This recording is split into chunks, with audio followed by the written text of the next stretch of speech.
making a difference was a big part of how I was raised. I was adopted in 1961 from St. Joseph's Orphanage by my parents, Leonard and Bertha Totaro. Not a day goes by I'm not thankful for my life. When I was little, I asked my mom and dad, why did you adopt me? That's how I pronounced it then. Yeah. And I was firing questions saying, was it because I didn't cry? Was it because I was the cutest baby in the orphanage, Mommy? And my mom looked down at me. Boy, it was the last story she told me before she passed away of ovarian cancer. She looked down at me and she said, Petunia, the reason Daddy and I adopted you was because we wanted to make a difference. My name is Phyl Macomber. I'm president and CEO of Make a Difference Incorporated.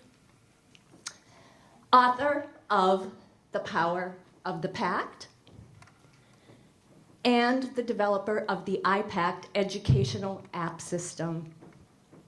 You know, since completing a fellowship at Johns Hopkins Hospital back in 1988, I've trained thousands of teaching staff and parents of children with disabilities across North America, parts of Australia, and also parts of Italy, which is very dear to my heart because I'm 100% Italian.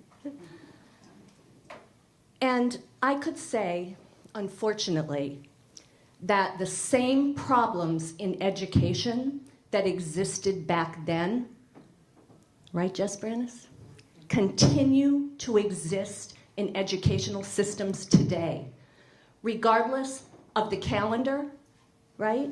Whatever the year is on the calendar, or wherever you reside in the world.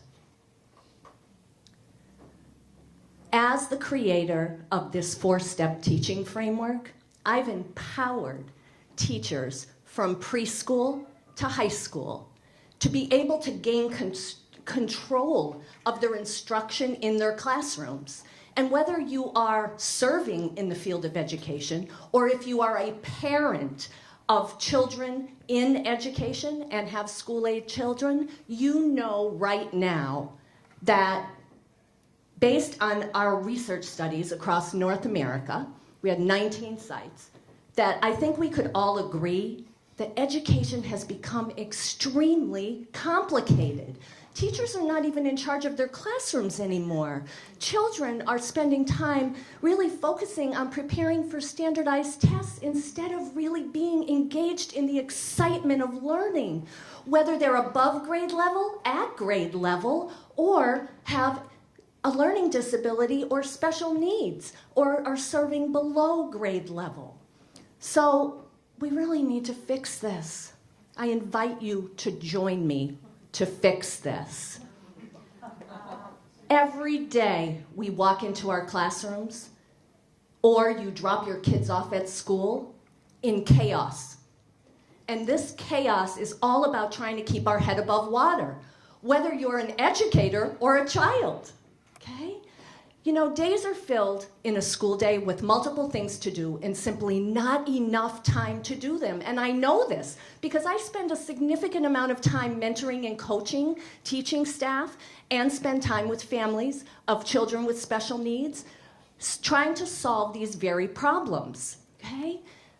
Oftentimes we don't even get a chance to talk to each other. And I say this from a place of pride because I spend so much time in schools mentoring and coaching staff.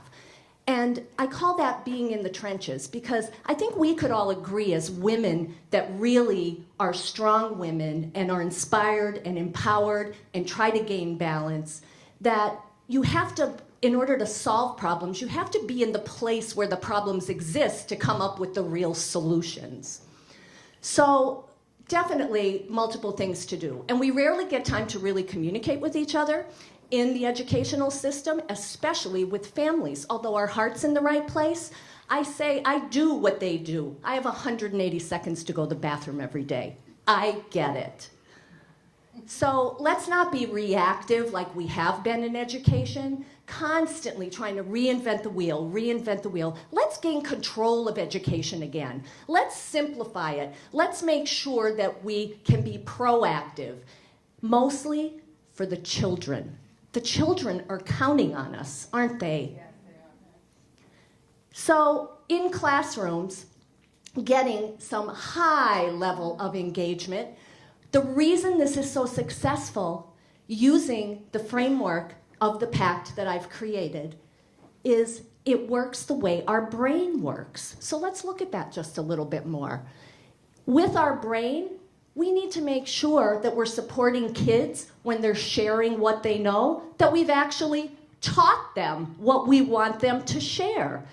And we can't do it in 25 steps. We can't do it in 10 steps. We need to do it in 4 steps. We need to keep it simple so kids could master, so we could reach students of all abilities in the classroom.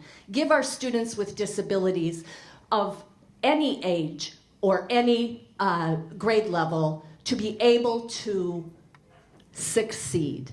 And the philosophy of this is that one size doesn't fit all.